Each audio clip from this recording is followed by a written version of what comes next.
마태복음 5장 1절부터 12절 한 절씩 교독하시겠습니다. 예수께서 무리를 보시고 산에 올라가 앉으시니 제자들이 나아온지라. 입을 열어 가르쳐 이르시되 심령이 가난한 자는 복이 있나니 천국이 그들의 것이며, 애통하는 자는 복이 있나니 그들이 위로를 받을 것이며, 온유한 자는 복이 있나니 그들이 땅을 기업으로 받을 것이며, 의에 줄이고 목마른 자는 복이 있나니 그들이 배부를 것이며, 긍휼히 여기는 자는 복이 있나니 그들이 긍휼히 여김을 받을 것이며, 마음이 청결한 자는 복이 있나니 그들이 하나님을 볼 것이며, 화평하게 하는 자는 복이 있나니 그들이 하나님의 아들이라 일컬음을 받을 것이며, 의를 위하여 박해를 맞는 자는 복이 있나니 천국이 그들의 것임이라. 나로 말미암아 너희를 욕하고 박해하고 거짓으로 너희를 거슬러 모든 악한 말을 할 때에는 너희에게 복이 있나니 기뻐하고 즐거워하라. 하늘에서 너희의 상이 큼이라. 너희 전에 있던 선지자들도 이같이 박해하였느니라. 아멘. 오늘도 주님의 보좌 앞으로 나오신 성도님들에게 하나님의 은혜와 평강이 함께 하시기를 축원드립니다. 또 온라인으로 참여하신 모든 성도님들 주님의 이름으로 축복합니다. 옆 사람과 인사하겠습니다. 하나님은 당신 편이십니다. 감사합니다. 오늘은 예수님께서 갈릴리 바다가 내려다 보이는 산에 올라 자기를 따르는 무리에게 천국이 무엇인지 이야기하는 장면입니다. 이것을 산에 올라서 하신 말씀이라 하여 산상수훈이라 읽었죠.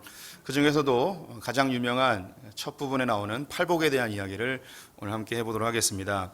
성지순례를 가게 되면 갈릴리 호숫가가 내려다 보이는 곳에 예쁜 팔각형 교회가 위치해 있습니다. 이 교회를 팔복교회라 일컫는데요. 바로 예수님께서 산상수훈하신 그 자리를 기념하여 세운 교회입니다. 우리 교회 근처에도 이 팔복교회라는 이름이 있죠. 전 세계에 이 팔각형으로 된 팔복교회가 많이 있습니다. 그만큼 이제 기독교 안에서 중요한 의미를 담고 있는 메시지를 할 수 있겠습니다. 예수님께서 이 땅에 오셔서 처음으로 하셨던 말씀이 천국이 가까이 왔습니다. 나를 따르십시오 라는 말씀이었죠. 천국이 왔으니까 이 천국을 맛보기 원하는 분들, 천국에 들어가고 싶으신 분들 나를 따라오십시오 라는 그런 메시지를 예수님께서 처음으로 말씀하셨습니다. 이제 오늘 읽은 5장 산상수훈 팔복에서는 이 천국에 어떤 사람들이 들어가는지에 대한 이야기를 하고 있고, 이 천국에 사는 사람들의 특징에 대한 이야기를 하고 있습니다. 그래서 오늘 세 가지의 내용을 함께 살펴보길 원하는데요. 첫 번째는 천국은 어떤 곳인가, 천국의 특성에 대해서 살펴볼 것입니다.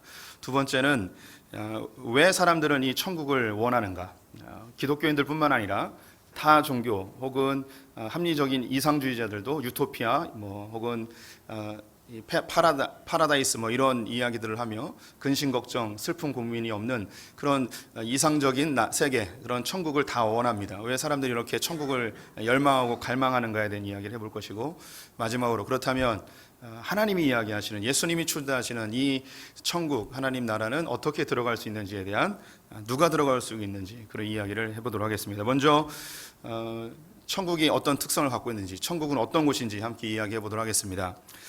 오늘 우리가 읽었던 본문에는 천국이라는 단어가 있습니다. 예수님께서도 마태복음에서는 천국이 너희에게 가까이 왔다라고 선언하셨죠. 그런데 똑같은 성경 구절인데 단어가 바뀌어진 곳이 있습니다. 마가복음을 보게 되면 천국이라는 단어를 쓰지 아니하고 하나님 나라라는 단어를 쓰고 있는데요. 화면으로 보시면은 마태복음에서는 천국이 가까이 왔다라고 되어 있고, 마가복음에서는 하나님의 나라가 가까이 왔다라고 되어 있습니다. 천국과 하나님 나라 무슨 차이가 있을까요? 이것을 이해하기 위해서는 이 마태복음과 마가복음이 누구에게 전달되는지를 이해할 필요가 있습니다. 마태복음이 처음 전달되어졌던 첫 독자는 누구였냐면 유대교 출신의 기독교인들이었습니다. 반면에 마가복음이 전해진 첫 독자는 이방인들이었습니다. 헬라어를 쓰고 있는 이방인들이 마가복음을 읽었는데요. 유대인들이 갖고 있는 그 중요한 사고 중에 10계명의 제3계명인 하나님 여호와의 이름을 망령 때 일컫지 말라라는 말씀이 있죠. 그래서 그들은 하나님이라는 이름을 굉장히 부담스럽게 생각했습니다. 하나님이라는 이름을 잘 사용하지 않았죠. 우리는 하나님의 이름이 여호와라는 걸 알고 계시죠. 그래서 여호와라는 단어가 있는데 유대인들은 이 여호와라는 이름도 잘 부르질 않았습니다. 그래서 여호와라고 써놓고 읽기는 뭐라고 읽었냐면 아도나이라고 읽었습니다. 잘 이해가 안 되시죠? 글자는 분명히 여호와라고 써 있는데 읽기를 아도나이라고 읽는 거예요. 그러니까 우리 성도님들이 주보에 담임 목사 김창현 이렇게 써 있는데 김창현이라는 이름이 너무 존귀해서 부르지 못하고 담임 목사 디카프리오 이렇게 읽으시는 거나 비슷한 거죠. 이스라엘 백성들이 하나님이라는 이름에 대한 부담감을 갖고 있었습니다. 이게 시간이 계속 지나면서 여호와라고 쓰여 있는데 사람들이 어떻게 읽는지 잊어버렸어요. 읽는 법을 잊어버렸어요. 히브리어는 특별하게 모음이 없습니다. 자음만 있습니다. 그래서 자음만 보고 모음을 붙여서 여러 가지 뜻을 만들 수 있거든요. 그래서 자음만 써 있으니까 이것을 어떻게 읽는지 모르는 거예요. 그래서 후대 학자들이 그 글씨를 보고 만들어낸 단어가 여호와라는 단어예요. 그래서 여호와가 진짜 그렇게 읽는지 아무도 몰라요. 그런데 19세기 말엽에 중동 지방에서 한 비석을 찾게 되었는데 거기에 이스라엘 사람들이 믿고 있는 신의 이름을 야훼라고 써놨어요. 그래서 이 글자가 야훼라고 읽는가 보다라고 학자들이 또 이렇게 주장을 하였습니다. 그런데 그것도 모르는 거죠. 정확히 읽혀지는지. 그래서 지금은 여호와라는 이름을, 하나님의 이름을 여호와라고 읽는 사람들도 있고 야훼라고 읽는 사람들도 있습니다. 뭐라고 읽든지 그건 중요하지 않습니다. 그냥 하나님이라는 분이 계시다는 것이 중요한 것이죠. 그만큼 유대인들은 하나님이라는 이름을 부르는 것을 굉장히 두려워하였고 경계하였습니다. 그래서 마태복음을 기록할 때 하나님 나라라고 쓰게 되면 이 부분이 부담이 돼서 성경에 대해서 읽지 않게 되거나 혹은 이것을 거부하거나 이런 현상이 일어날 수 있기 때문에 마태는 하나님 나라라는 단어 대신에 하나님이라는 단어를 하늘이라고 바꿨습니다. 그래서 하늘 나라라고 쓰였고 이것이 한문으로 한국에서 초대교회에 이제 번역될 때에 하늘 나라를 천국 이렇게 이제 번역하게 되었습니다. 그래서 우리 성도님들이 성경을 읽을 때 천국이라는 단어와 하나님 나라는 단어는 똑같은 단어입니다. 똑같은 단어예요. 근데 오늘 제가 이제 천국이라는 단어를 주로 사용할 것이고 하나님 나라랑 같이 이제 병행해서 사용하게 될 것입니다. 이 천국에 대하여서 이야기를 하면 뭐 크리스천들뿐만 아니라 믿지 않는 사람들도 크게 오해하고 있는 한 가지가 있는데 그것이 뭐냐면 하나님 나라 천국을 죽으면 가는 곳이라는 생각을 갖고 있습니다. 타 종교들도 죽음 이후 사후 세계에 대한 이야기를 다 합니다. 천당이라는 이야기도 하고 극락이라는 이야기도 합니다. 우리는 뭐 천국이라는 이야기를 하죠. 모든 사람들이 생각하는 천국의 개념은 크리스찬들도 많은 크리스찬들이 여기에 포함이 되는데요. 사람이 죽으면 가는 곳을 천국이라고 생각을 합니다. 그런데 예수님께서 이야기하시는 천국은 죽은 다음에 가는 천국이 아니에요. 당연히 우리는 예수를 믿은 다음에 죽으면 천국을 가죠. 하나님 나라에 가게 됩니다. 이것은 아주 명확한 사실입니다. 하지만 성경에서 이야기하는 천국은 그 개념을 뛰어넘습니다. 예수님이 이야기하시기를 이 땅에 오셔서 처음으로 하신 이야기가 천국이 왔습니다 라고 이야기했잖아요. 여러분이 죽으면 천국 갈 겁니다. 여러분이 착하게 살고 율법을 잘 지키고 하나님 잘 믿다가 죽으면 천국을 갈 것입니다. 이렇게 이야기하지 않았고 예수님이 오시면서 선포하신 것이 제일 먼저 선포한 것이 천국이 왔습니다 라고 선언하셨어요. 이미 천국이 시작되었다는 것이죠. 또 유대인의 학자들이 와서 예수님에게 물어본 적이 있습니다. 천국이 어디 있습니까? 그때 예수님이 하셨던 이야기가 천국이 여기 있다 저기 있다가 아니고 너희에게 있다라고 이야기하십니다. 그래서 이미 우리 안에 천국이 시작된 것이죠. 우리 성도님들은 예수를 믿는 그 순간 천국으로 초대가 되었고 천국 안에 살고 있다는 이 사실을 꼭 기억해 주셔야 됩니다. 저는 이 천국을 비유할 때 놀이동산으로 비유하는 걸 좋아합니다. 우리가 에버랜드에 전교인이 야유회를 갑니다. 관광버스를 타고 갔어요. 그래서 가는 내내 자는 거예요. 근데 도착했는데도 안 깨요. 그래서 옆에 있는 집사님, 권사님들이 들쳐업고 에버랜드 안으로 들어간 거예요. 자유이용권 팔찌 끼고 들어갔는데 거기서 이제 잠이 깼어요. 깨서 하는 이야기가 뭐냐면 에버랜드 언제 가냐고. 에버랜드 어디 있냐고. 요게 이제 똑같은 거죠. 이미 우리는 천국 안에 들어왔는데 우리 언제 천국 가냐고. 내가 죽으면 천국 가냐고. 이렇게 이야기하면 하나님이 굉장히 서운해 하시죠. 내가 십자가에 못 박혀 아들까지 죽게 해서 천국을 줬는데 천국을 누리지 못하고 있다면 주님 굉장히 서운해 하실 것입니다. 천국은 죽으면 가는 곳이 아니고 이미 예수 그리스도와 함께 이 땅에서 시작이 되었습니다. 우리 성도님들이 이 천국을 사모하시면서 이 땅에 너무 힘들고 괴로우니까 빨리 죽어서 천국 가고 싶다라고 이야기하시는데 그 마음은 이해가 돼요. 하지만 우리 성도님들이 힘써야 되는 건 뭐냐면 어차피 죽으면 천국 갑니다. 예수 믿었기 때문에 어차피 죽으면 천국 가요.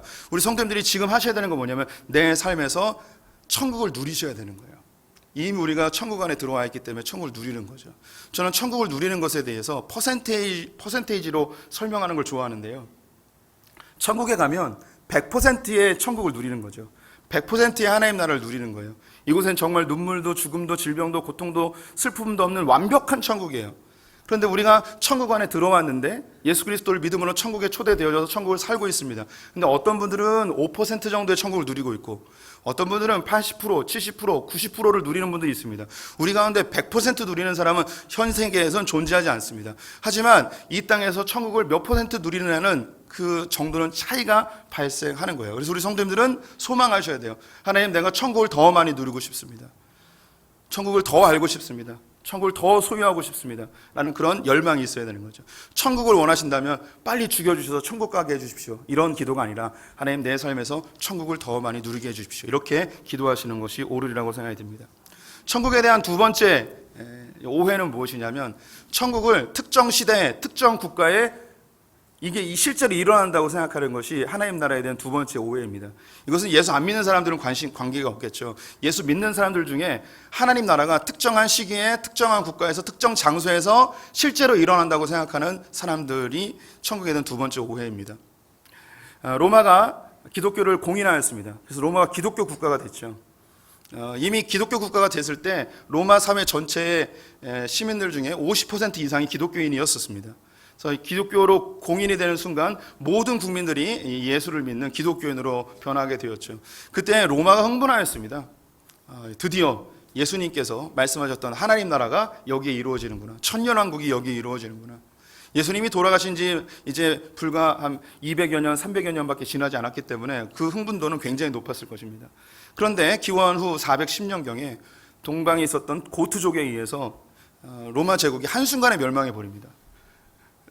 로마 제국이 한순간에 멸망하니까 기독교인들이 어떤 반응을 보이겠습니까? 하나님 나라가 멸망한 거예요. 하나님 나라가 무너져 내린 거죠. 엄청 큰 충격을 받게 됐습니다. 그때 우리가 믿고 있는 이 기독교의 신학 체계를 제일 처음 확립해 주신 성 어거스틴이라는 분이 계세요. 이분은 기독교 역사 속에서 제일 중요한 분 중에 한 명입니다.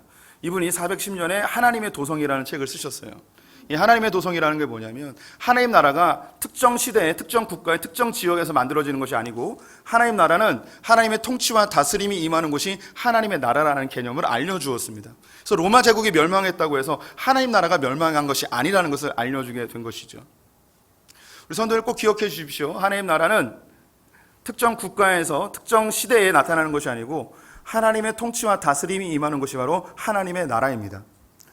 우리가 대한민국이라는 나라가 언제 실효성이 있는가? 그 대한민국의 법에 의하여서 통치될 때 그 나라가 실효성이 있는 것이죠.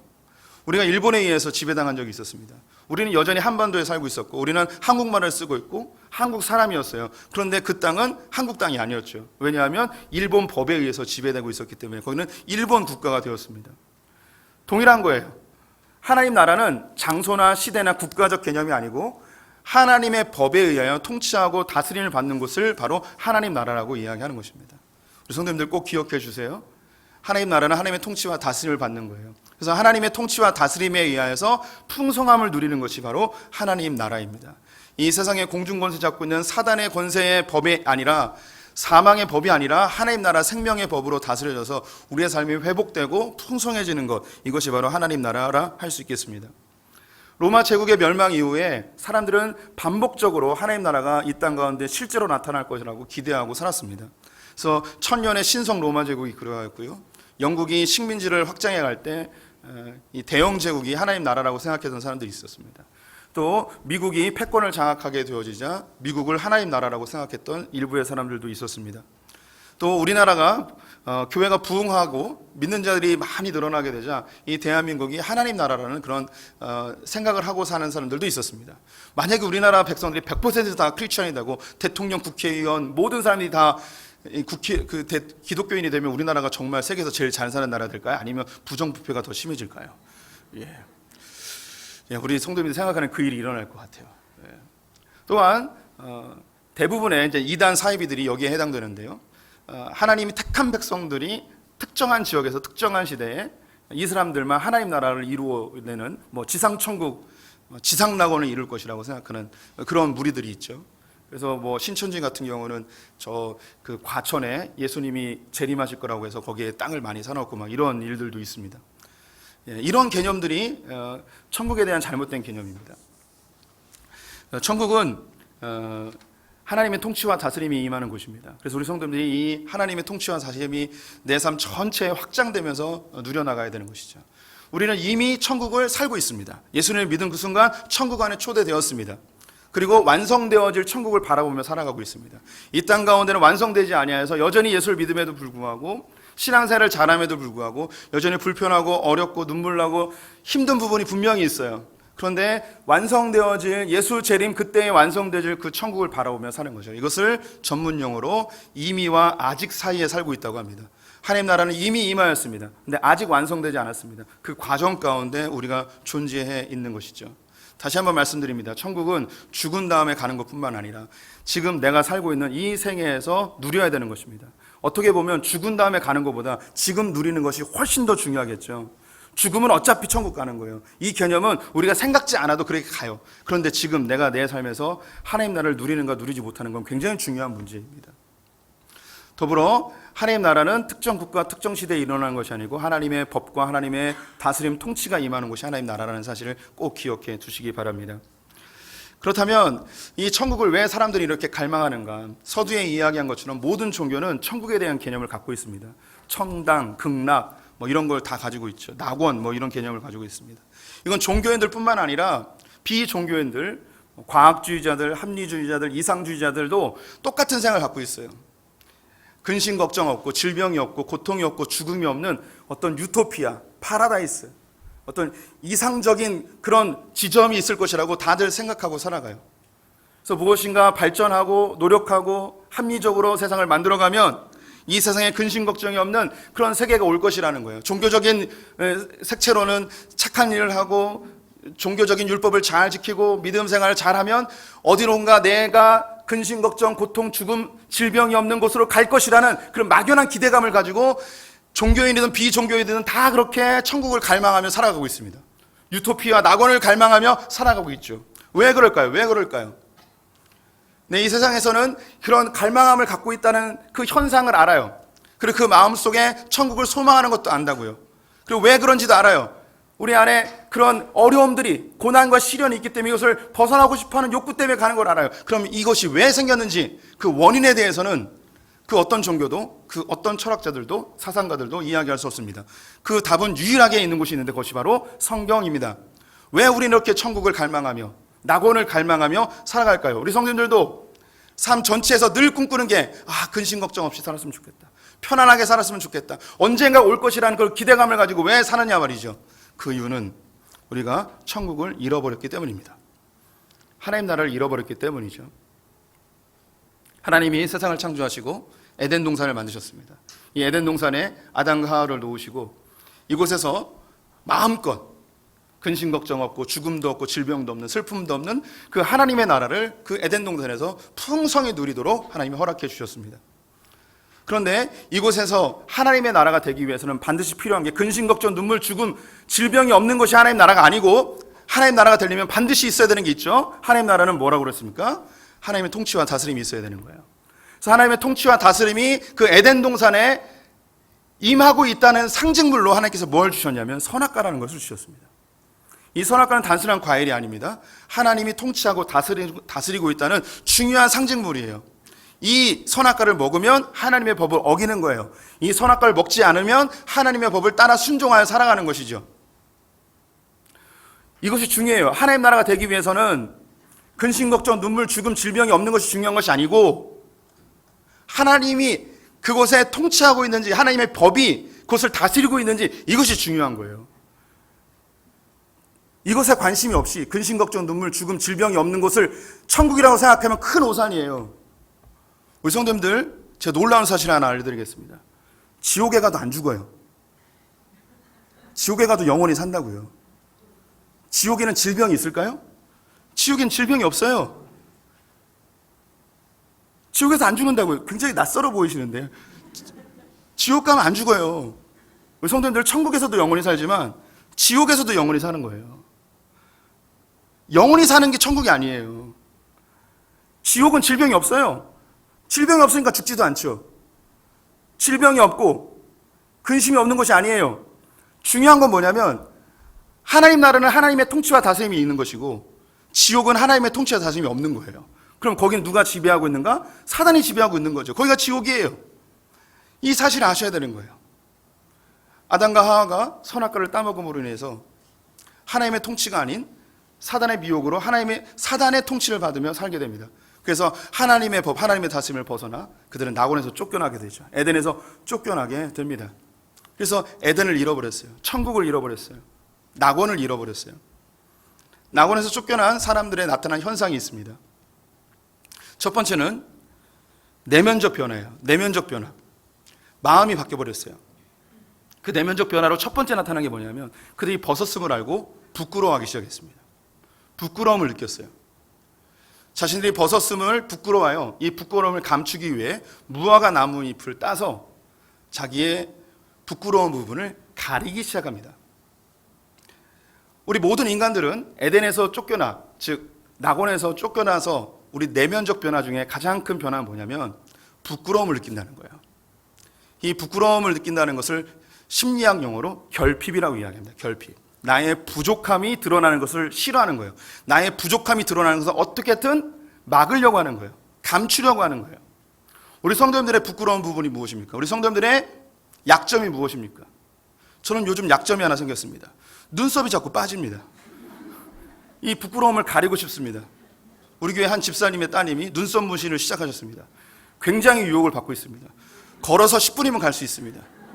내 발걸음을 붙들기 위해서 무척 노력하고 있습니다. 어느 날 갑자기 눈썹에 문신을 하고 나타나면 성도님들 놀라지 마십시오. 목사님이 미쳤구나 이렇게 생각하시면 됩니다. 우리 성도님들은 다 각자의 결핍이 있습니다. 부족한 부분이 있어요. 이 부분을 감추려고 해요. 드러내는 것을 무척 부끄러워합니다. 우리 성도님들이 배우지 못한 것 때문에 부끄러워하는 경우가 있어요. 내가 배우지 못한 것이 사람들에게 알려질까 봐 무서워요. 그래서 이것을 극복하기 위해서 공부도 하고 그래요.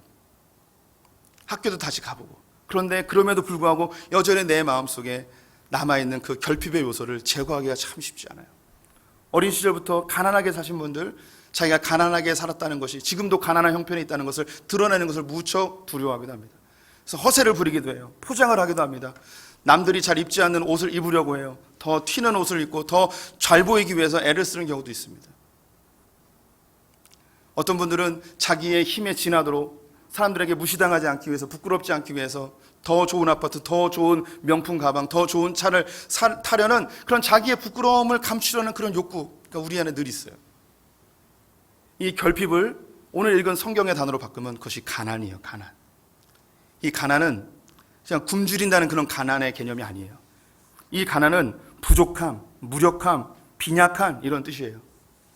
모든 사람들이 다 정상적으로 살고 있는 것 같은데 그 내면 속에 자기가 부끄러워하는 그 결핍의 부분이 다 있어요.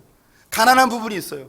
돈이 많아지면 그 어릴 때 가졌던 그 결핍의 부분이 사라질 거라고 생각했는데 아니에요. 안 없어지는 거예요. 공부를 많이 하면 그 예전에 갖고 있었던 그 컴플렉스가 사라질 것 같은데 그게 안 없어지는 거예요. 예전에 부모님으로부터 사랑받지 못했던, 버림받았던 내 과거의 상처들이 나에게 다시금 구정물처럼 일어나서 상황과 환경이 되면 나를 끊임없이 괴롭히는 그 문제들을 우리 성도님들이 다 하나씩 갖고 있다는 거죠. 그게 내면적 변화예요. 두 번째 내면적 변화는 두려움입니다. 아담과 하와가 자기의 부끄러움을 감추기 위해서 두려움에 휩싸여 나무 뒤에 숨게 되죠. 하나님 앞에 자기의 죄 지은 모습, 벗은 모습을 보이고 싶지 않았습니다. 자기의 빈약한 모습을 보이고 싶지 않았어요. 우리 성도님들이 내가 거짓말로 나를 포장한 것이 드러날까 봐 두렵습니다. 나의 궁핍과 나의 결핍, 나의 가난, 나의 연약한 그 컴플렉스를 감추기 위해서 했던 거짓말들이 드러날까 봐 두렵죠. 저희 어머니가 초등학교밖에 못 나오셨어요. 무릎 수술을 하기 위해서 인하대병원에 입원을 제가 수속하면서 시켜드렸어요. 그러면 수술하기 전에 간호사가 신상을 조사해요. 키는 얼마냐, 몸무게는 얼마냐. 근데 그걸 왜 물어보는지 모르겠는데 학력이 어디까지냐 이걸 물어보더라고요. 그건 아마도 그 학력 수준에 의해서 그 설명하는 것과 좋지 않은 게 좀 설명도가 달라지기 때문이 아닐까 싶습니다. 어머니 늘 평생 초등학교밖에 못 나온 것에 대한 그런 아픔이 늘 있으셨어요. 저는 알고 있거든요. 초등학교밖에 못 나온 거. 근데 어머니의 부끄러운 부분이긴 하긴데 오늘 이 설교가 어머니가 안 들었으면 좋겠는데 어머니가 그 간호사에게 뭐라고 그랬냐면 중학교밖에 못 나왔어요 라고 하시는 거예요. 그 마음을 이해해요. 그 평생 그 마음에. 그래서 어머니에게 한번 물어봤어요. 엄마는 나를 키우면서 언제 제일 기쁘셨냐고. 제가 뭐 유명한 대학을 나온 것도 아닌데 어머니가 제일 기뻐했던 때가 언제냐면 아들이 대학 붙었을 때. 큰아들이 아들이 대학 붙었을 때 너무너무 기뻐하셨어요. 그 자기 평생의 한이 아들을 통해서 풀어진 것 같은 그런 대리 만족을 느끼신 거죠. 우리 성도님들도 자기의 부끄러운 부분을 감추기 위해서 거짓말을 종종 할 때가 있어요. 그 거짓말이 드러날까 봐 두렵기도 하죠. 이게 우리 내면적인 변화예요. 가난하기 때문이에요. 마음이 가난해요. 결핍이 있기 때문에. 두 번째, 에덴에서 쫓겨난 낙원을 잃어버린 사람들에게 나타난 변화는 뭐냐면 육체적 변화입니다.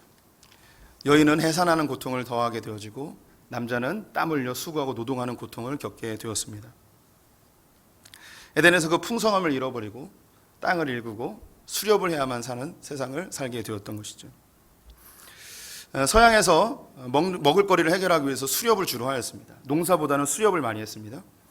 그럼 이 수렵을 할 때에 짐승을 잡으러 사냥을 하러 다닐 때에 혹은 물고기를 잡으러 다닐 때에 여자들보다는 남자들이 훨씬 더 육체적으로 더 유용하겠죠.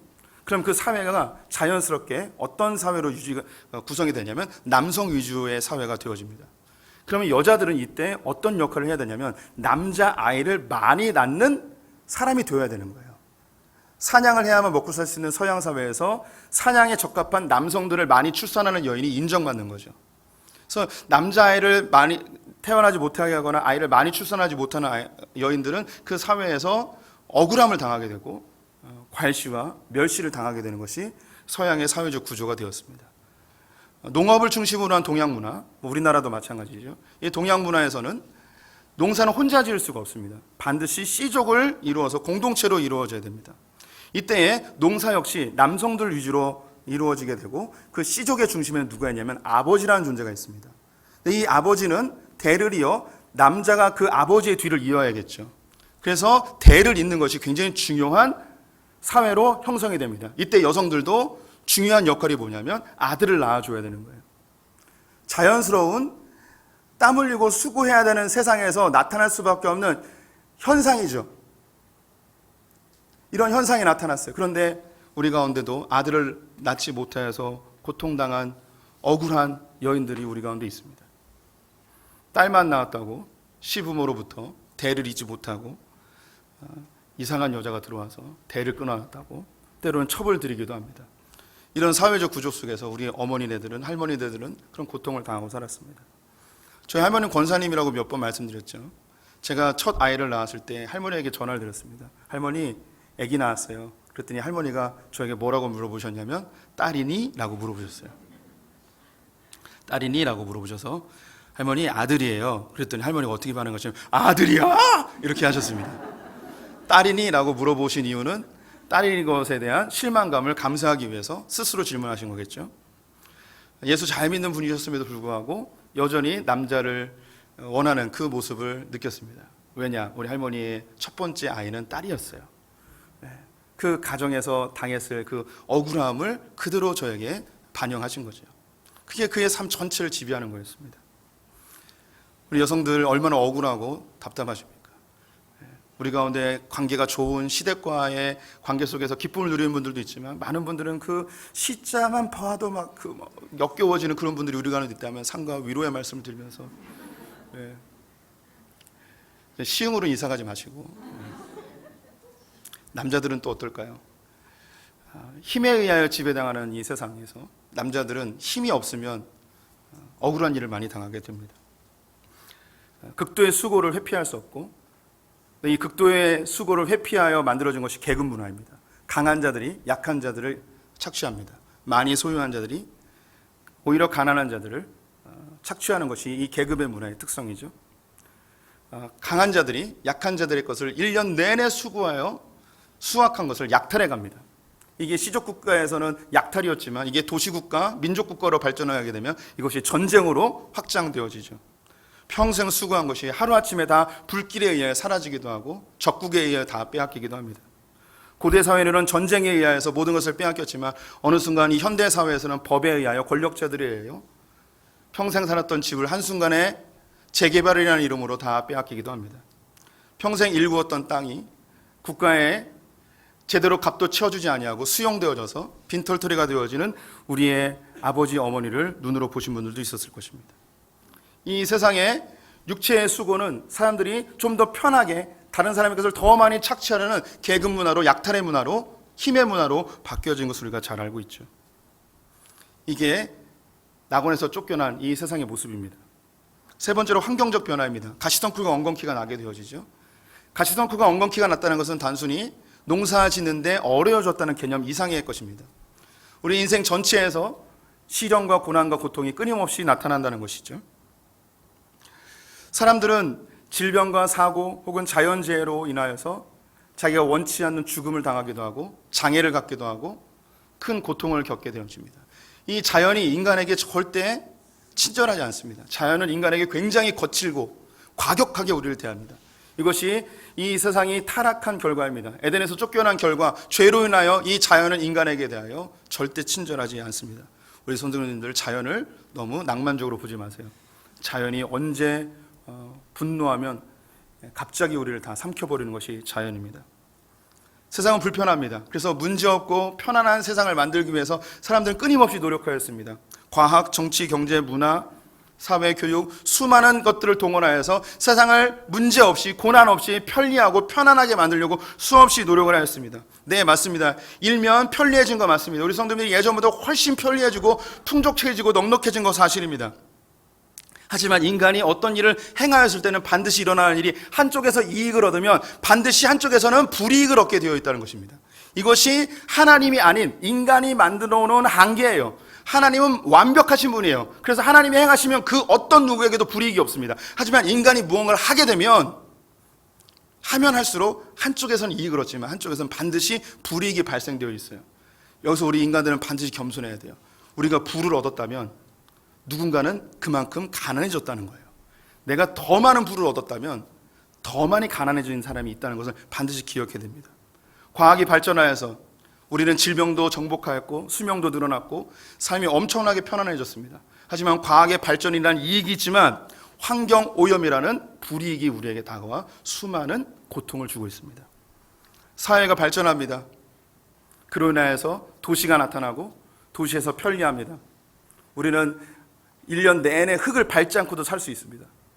어떤 경우는 비 한 방울도 맞지 않고 지하주차장에서 지하주차장으로 옮겨 다니며 우리는 살 수 있는 세상에 살고 있습니다. 하지만 이렇게 사회가 발전하고 문명이 발전할수록 어떤 일이 벌어지는가? 자연이 파괴됩니다. 자연의 파괴의 대가는 인간이 고스란히 감당하게 되고 우리는 지난주에 그 대가를 지불한 것을 보았습니다. 문명이 발달하고 사회가 발달하면 또 나타나는 것이 빈부의 격차라는 고통이 수반되게 되죠.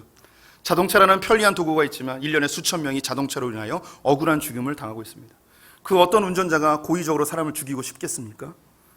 산업이 발전하면서 한 해에도 수천 명의 사람들이 산업 현장에서 목숨을 잃어가고 있습니다. 어떤 사업주가 자기 직원들을 그렇게 생매장시키고 그렇게 죽이고 싶겠습니까? 이 세상이 환경적 변화로 인하여서 인간의 죄악으로 이 낙원에서 쫓겨난 결과로 우리는 이런 억울하고 고통스럽고 눈물 나는 일을 경험할 수밖에 없죠. 낙원을 잃어버린, 그래서 내적인 부끄러움과 두려움 속에 살아가고 육체의 수고로 인하여 계급의 문화가 형성되고 억울한 일을 수없이 당하는 우리들에게 환경의 변화에 의하여서 자연재해와 질병과 사고로 인하여 억울하게 죽음을 당하며 질병의 고통에 당하는 우리들에게 예수님이 찾아오셔서 이야기합니다. 천국이 왔습니다. 일로 오십시오. 내가 천국으로 여러분을 초대하겠습니다. 이 이야기에 우리 성도님들은 어떻게 반응하시겠습니까? 네, 주님, 저는 그 천국에 가고 싶습니다 라고 반응하시겠습니까? 저는 천국이 필요 없습니다. 이 땅에서 이렇게 편리하게 그냥 살겠습니다. 어떤 것을 선택하시겠습니까? 누가 천국에 들어갈 수 있을까요? 우리 성도님들 천국에 들어갈 수 있으시겠습니까? 예. 누가 천국에 들어갈 수 있는지 예수님이 요한복음에서 이렇게 이야기하고 있습니다. 요한복음 3장 3절과 5절 같이 읽어보겠습니다. 예수께서 대답하여 이르시되 진실로 진실로 내게 이르노니 사람이 거듭나지 아니하면 하나님의 나라를 볼 수 없느니라. 예수께서 대답하시되 진실로 진실로 내게 이르노니 사람이 물과 성령으로 나지 아니하면 하나님의 나라에 들어갈 수 없느니라. 천국은 거듭난 사람이 들어간다고 합니다. 물과 성령으로 세례를 받은 사람이 들어간다고 합니다. 물로 세례를 받았다면 옛사람이 죽었다는 것이고, 성령으로 세례를 받았다면 새로운 생명을 예수와 함께 얻었다는 것이죠. 이게 거듭난 것입니다. 옛사람이 죽고 새로운 생명으로 태어나는 것, 이걸 거듭남이라 이야기합니다. 이 거듭난 사람들이 천국에 들어갈 수 있다고 하네요. 이 거듭난 사람들이 누구냐? 주님께로 와서 거듭난 사람들이 누구냐? 바로 오늘 마태복음 5장에서 팔복에서 그 사람들을 소개하고 있습니다. 우리 3절부터 6절까지 교독합니다. 제가 먼저 읽습니다. 심령이 가난한 자는 복이 있나니 천국이 그들의 것이며, 애통하는 자는 복이 있나니 그들이 위로를 받을 것이며, 온유한 자는 복이 있나니 그들이 땅을 기업으로 받을 것이며, 의에 줄이고 목마른 자는 복이 있나니 그들이 배부를 것이며. 예수님께로 와서 옛사람이 죽고 새사람이 되어지는 거듭난 사람들, 이 예수님께로 오는 자들이 누구냐면 심령이 가난한 자들이 옵니다. 애통하는 자들, 온유한 자들, 의에 줄이고 목마른 자들이 예수님께 찾아와 거듭나 천국으로 들어간다는 거예요. 우리 성도님들 혹시 가난하십니까? 물질적으로 실제로 가난하셨습니까? 혹은 아무리 채워도 채워지지 않는 마음의 결핍, 컴플렉스, 사람들에게 들키고 싶지 않은 나의 부끄러움, 사람들이 알면 너무너무 두려운 나의 과거와 상처가 있으십니까? 그런 분들이 주님께로 오는 거예요.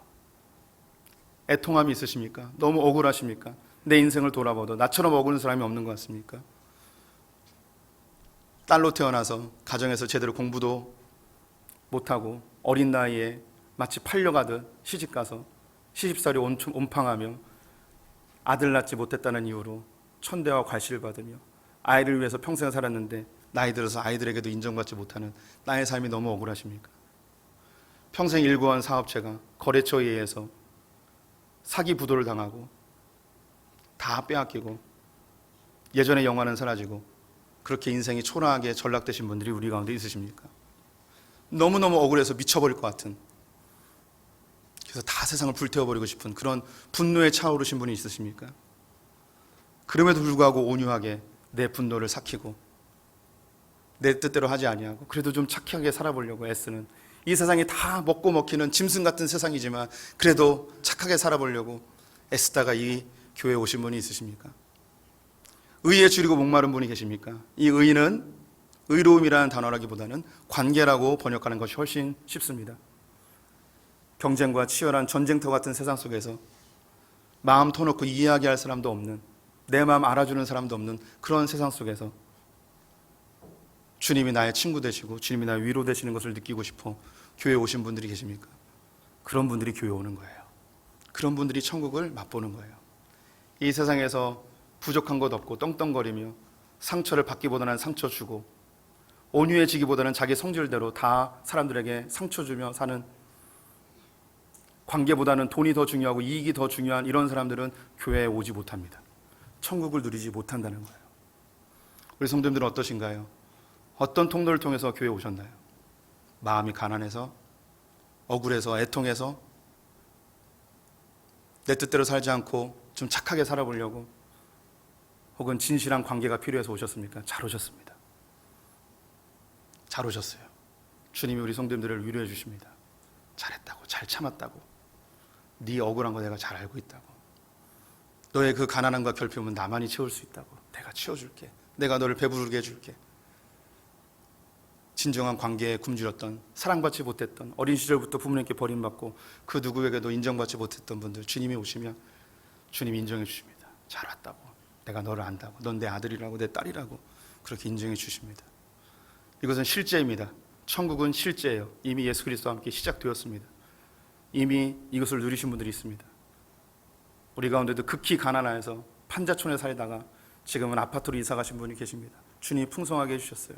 마음에 큰 상처를 가지고 교회에 오셨다가 치유받아 이젠 주님 앞에 담대히 나갈 수 있는, 인간의 관계에 확장되어지는 그런 분들도 있습니다. 억울한 일이 있었는데 그것이 화해되어지고 풀어지는 분들도 우리 가운데 있습니다.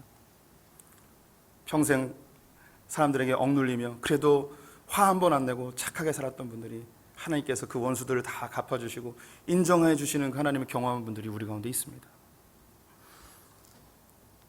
예수님께서는 이렇게 주님께로 와서 천국을 누린 자들에게 여기서 멈추면 안 된다고 이야기합니다. 이 좋은 천국을 또 누군가에 흘려보내야 하는 것이죠. 그래서 7절과 10절에 이렇게 이야기합니다.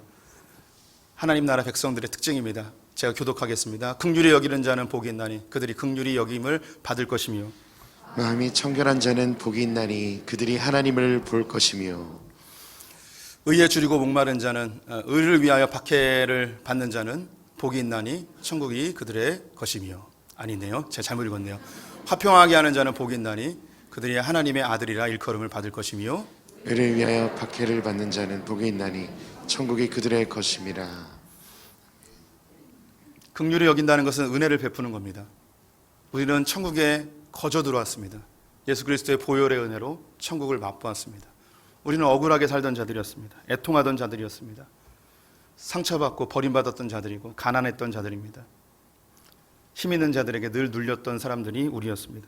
우리를 주님께서 받아주시고 우리를 회복해 주셨습니다. 거저 얻은 거죠. 빚진 자의 마음으로 또 누군가에게 긍휼히 여기는 자가 주님께 다시 긍휼을 받습니다. 이것을 은혜의 선순환이라고 이야기합니다. 우리 성도들이 예수 그리스도로 인하여서 받은 은혜를 또 누군가에게 흘려보내셔야 됩니다. 이것이 천국의 확장입니다. 마음이 청결한 자, 이 청결이라는 것은 계산하지 않는다는 거예요. 깨끗한 마음인 거예요. 사람과의 관계 속에서 계산하지 않는 거예요. 더 이상 저 사람이 이렇게 해줘야지 내가 이렇게 해주고 내가 이렇게 해줬으니까 저 사람이 이렇게 해주겠지. 계산하지 않는 거예요.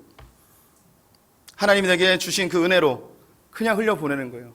주님이 나를 거둬주셨을 때, 주님께서 나에게 천국을 허락해 주셨을 때, 나의 생명에 새로운 생명을 주셨을 때 주님이 나에게 계산하지 않으셨어요. 나에게 조건을 걸지 않으셨어요. 네가 똑바로 살려면, 네가 제대로 살면, 네가 예수 잘 믿고, 네가 헌금 많이 하고, 네가 봉사 많이 하면 내가 너를 거듭나게 해줄게. 이게 아니었습니다. 아무 조건 없이 계산하지 아니하시고 주님께로 왔으니까 그냥 받아주셨어요. 이제 우리는 더 이상 계산하지 않습니다. 가끔은 억울할 때도 있죠. 사기치는 놈들도 있죠. 그래도 괜찮아요. 주님이 보고 계시고 주님이 갚아주시기 때문이죠.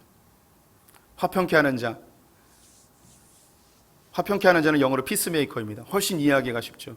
평화를 만드는 자예요. 예전에는 자기 성격대로 욱하며 분노하며 분위기를 깨는 그런 사람이었는데 이제 그 분위기를 만드는 거죠. 아름답게. 예전에 그냥 참고 있었어요. 그냥 나만 참으면 되지 였습니다. 나만 아무 말 안 하면 되지. 속으로는 끙끙대며 분노하며 저주하며 그렇게 살았던 그 사람이 이제 온유함에서 멈추지 아니하고 화평케 하는 자로 확장됩니다. 그냥 나만 참으면 되지가 아니라 그 악한 분위기를 화평의 분위기로 바꿀 수 있도록 기도하고 실천하고 사랑하고 베푸는, 왜? 주님이 아버지와 나와 관계 속에서 화목케 하셨기 때문에, 화평케 하셨기 때문에, 그 담을 무너뜨리셨기 때문에 예수 그리스도가 그냥 나만 참으면 되지, 저 인간들 죄 짓는 거 나만 참고 눈 딱 감고 그냥 나만 견디면 되지 라고 아니라 직접 오셔서 그 담을 헐어버리시고 화평을 이루어내셨기 때문에, 주님이 하셨기 때문에 우리도 그 일을 할 수 있어요. 아버지와의 관계가 회복되는 거예요. 부부의 관계가 회복되는 거예요. 자녀와의 관계가 회복되는 거예요. 원수 되었던 것이 친구가 되어지는 역사가 천국에서 일어나는 거죠. 이게 죽으면 일어나는 것이 아니라 지금 성도님들이 살고 있는 그 삶의 현장에서 이루어져야 된다고요. 지금 5% 이루어졌으면 꿈꾸는 거예요. 50%, 70%, 80% 이루어지는 것을 꿈꾸는 거예요. 의를 위하여 박해를 받는 것. 이 의는 관계라고 표현드렸죠. 관계를 위해서 박해받는 거예요. 더 쉬운 표현은 손해예요. 손해. 관계가 제일 중요한 거죠. 이익을 얻기 위해서 관계를 포기하는 게 아니라 관계를 유지하기 위해서 내가 손해보는 걸 감당하는 거예요. 이게 하나님 나라를 이루는 방법이에요. 우리에게 가장 중요한 관계는 하나님과의 관계입니다. 하나님과의 관계가 끊어지지 않기 위해서 믿음의 선배들은 순교를 각오하고 이 관계를 유지하였습니다. 우리 성도님들이 천국을 누렸으면 좋겠습니다. 우리는 이 천국에 초대받았습니다. 가난한 분들, 애통하는 분들, 온유한 분들, 의에 줄이고 분망하는 분들이 이곳에 오셨습니다. 하나님 나라를 맛보셨다면 이제 하나님 나라를 흘려보내는 통로가 되어주십시오. 긍휼히 여겨주십시오. 계산하지 말고 주님이 나에게 거저 주신 것처럼 거저 주십시오. 이제 참는 것에서 그치지 아니하고 그 관계를 화평케 하는 하나님 나라를 이루는 분이 되시기 바랍니다. 이익을 위해서 관계를 포기하는 자가 아니라 관계를 위해서 손해보는 분들 되셨으면 좋겠습니다. 시간이 좀 지났지만 찬송 하나 하고 설교를 마치겠습니다.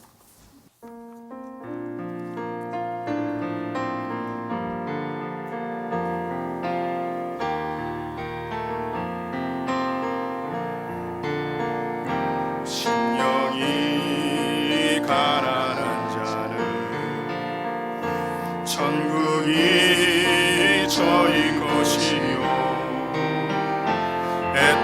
애통하는 자는 복 있네 위로를 받을 것이요 온유한 자 복이 있나니 온유한 자 복이 있나니 땅을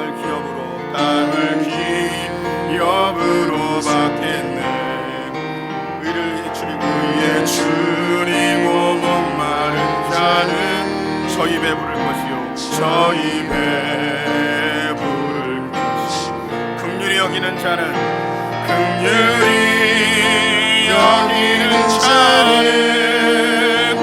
긍휼히 여김 받겠네 마음이 청결한 자는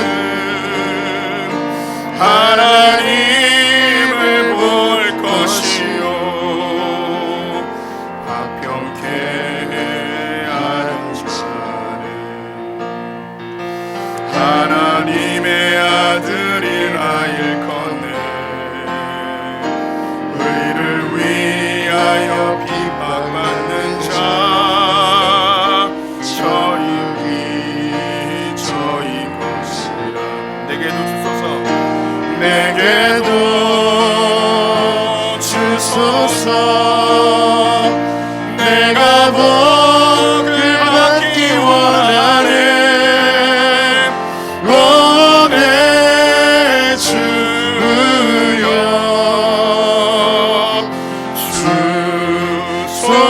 주소서 내게도 주소서 내게도 아멘 주소서 내가 복을 받기 원하네 내가 복을 받기 원하네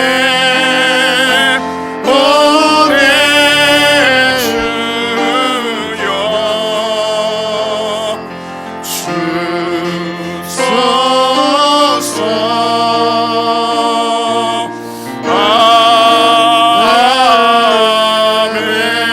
아멘 하나님 우리가 가난한 자들이었습니다. 억울했고 힘이 없어서 그냥 참고 지냈던 자들이었습니다. 진정한 관계가 그리웠고 사랑받고 싶었고 인정받기 원했던 자들이었는데 우리에게 찾아오셔서 천국을 선물로 주시니 감사합니다. 우리가 부유해졌습니다. 우리가 위로를 받았습니다. 주님이 우리를 대신하여 원수 갚아주셨습니다. 우리에게 친절한 친구로 우리를 사랑으로 대해주시니 감사합니다. 이 천국을 확장하길 원합니다. 주님이 나에게 대해주셨듯이 우리의 지체들에게 긍휼을 베푸는 자 되게 하시고 계산하지 않고 사람을 대하게 하시고 그냥 참는 자가 아니라 그 막혔던 담을 헐 수 있는 화평케 하는 자 되게 하여 주시옵소서. 이익을 위해서 관계를 포기하는 자가 아니라 관계를 위해서 손해보기를 감당하는 소풍의 성도들을 되게 하여 주시옵소서. 그 무엇보다도 하나님과의 관계를 유지하기 위하여 목숨까지도 내어낼 수 있는 아버지의 백성들 되게 하여 주시옵소서. 지금 우리 주 예수 그리스도의 은혜와 하나님 아버지의 무한하신 사랑과 성령의 교통하심이 팔복의 삶을 이 땅 곳에도 누리며 천국을 맛보기를 원하는 소풍의 모든 성도들과 우리의 자녀들과 저 북에 있는 형제자매들 열방의 성교 사람들 위해 지금부터 영원토록 함께 계실지어다. 아멘.